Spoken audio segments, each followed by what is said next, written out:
Hi, Dr. Scott Nall here. Let me start with the best news in women's medicine that almost nobody tells you.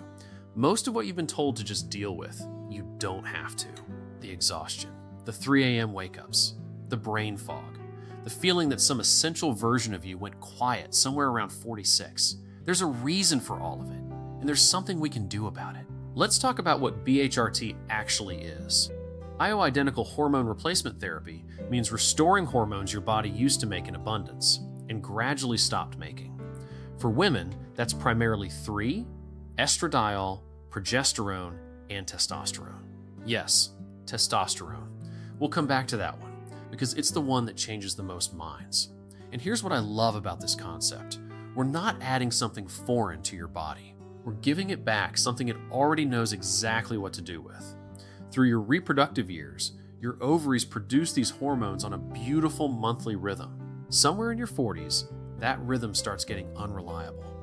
This is perimenopause, and it can run anywhere from 2 to 10 years. Then at menopause, 12 months without a period. Production drops and stays low. Here's the part that helps so many women exhale. Perimenopause is often the rougher stretch, because levels aren't just low, they're swinging.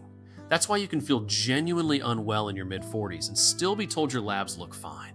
Your labs weren't wrong. They just weren't the whole picture, what that feels like, and what changes.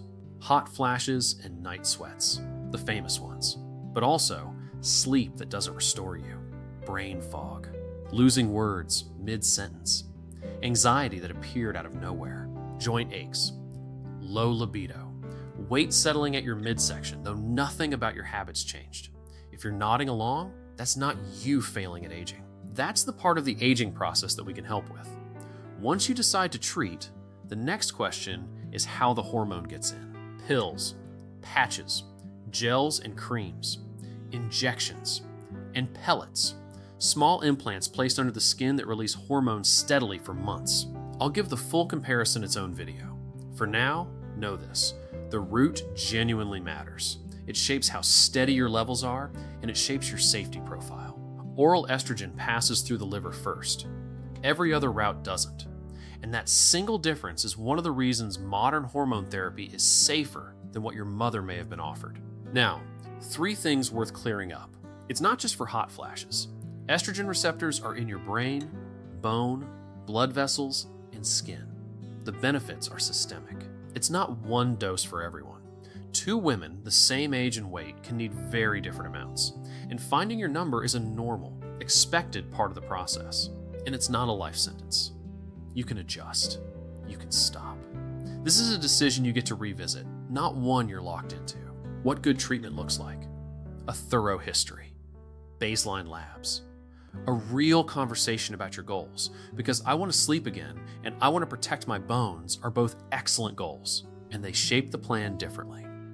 Then a starting dose, follow-up, and adjustment until it's right.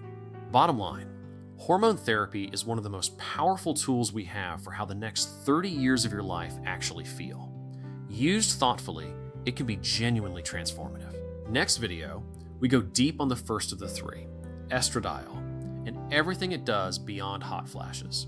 If you're around the Noblesville, Indiana area and would like a free consult to see if BHRT is a good fit for you, there is a link in the description below.